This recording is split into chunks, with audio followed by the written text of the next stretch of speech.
Jack Gordon has been recognized as one of the top lawyers in Florida. He is back today to discuss why this is the case and how he can help you. Good morning. Good to see you. Pleasure to see you, Carly. I always enjoy spending time with Tampa Bay's most popular hostess. All right. Sounds good. Well, let's talk about your experience a little bit. And I think it is truly unique. Not to age you, but you do have quite a bit of experience. At 54, yes. I can look back and say I've been practicing law for much longer than half my entire life. You've been trying injury and medical malpractice cases and appealing to juries for 30 years, your team has. 30 years. Why is that important? Why do you think that sets you and your team apart? I think it's not unlike other professions. You know, the law is a craft. It's an art in many ways, but not unlike a skill. The longer you do it, hopefully the better you become. We've certainly learned a lot and gained tremendous insight and wisdom as a result of our experience, and we think we can put that to the benefit of our clients and make a quality difference in their lives by advocating strongly on their behalves. Things have changed over the years. Obviously, a lot has. We're going to focus this morning on jurors and how you tell us that they've actually become a lot more sophisticated over the years. What do you mean by that? I think that a couple things. Firstly, jurors are more sophisticated than they were 20, 30 years ago. They are taking information in at a much more steady rate by virtue of things like the internet, by virtue of all of the options they have on television. And jurors expect to be intrigued, challenged, entertained. It's no longer a function of simply telling a story. It's a function of showing and presenting evidence in a more sophisticated manner.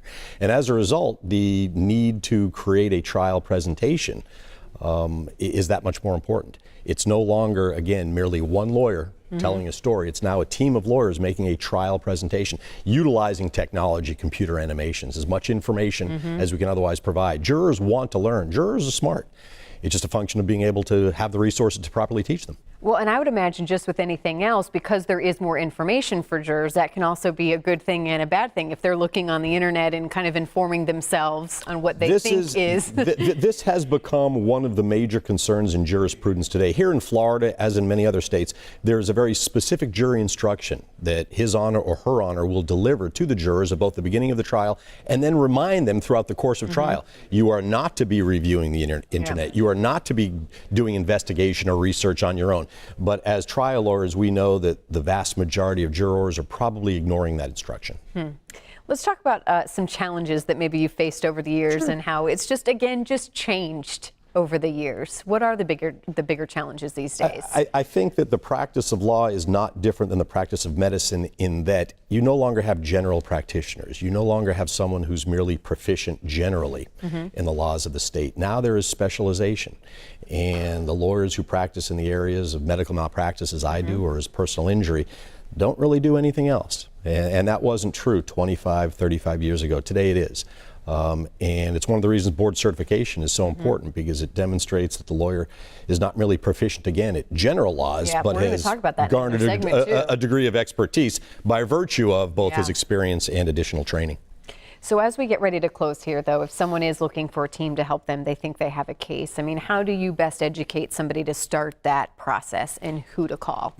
My thought is as follows. You know, we know more about our bodies than anyone else. We live inside them. And if you suspect that a physician has committed error or a medical care provider has done something wrong, there may be some truth or some veracity to that suspicion. Again, we process information almost on subconscious levels, but you need to check it out. And we would certainly encourage you to call our firm, Maney, Gordon Trial Lawyers, and we'll take a good, long, close, hard look at the medical records and scrutinize the circumstances.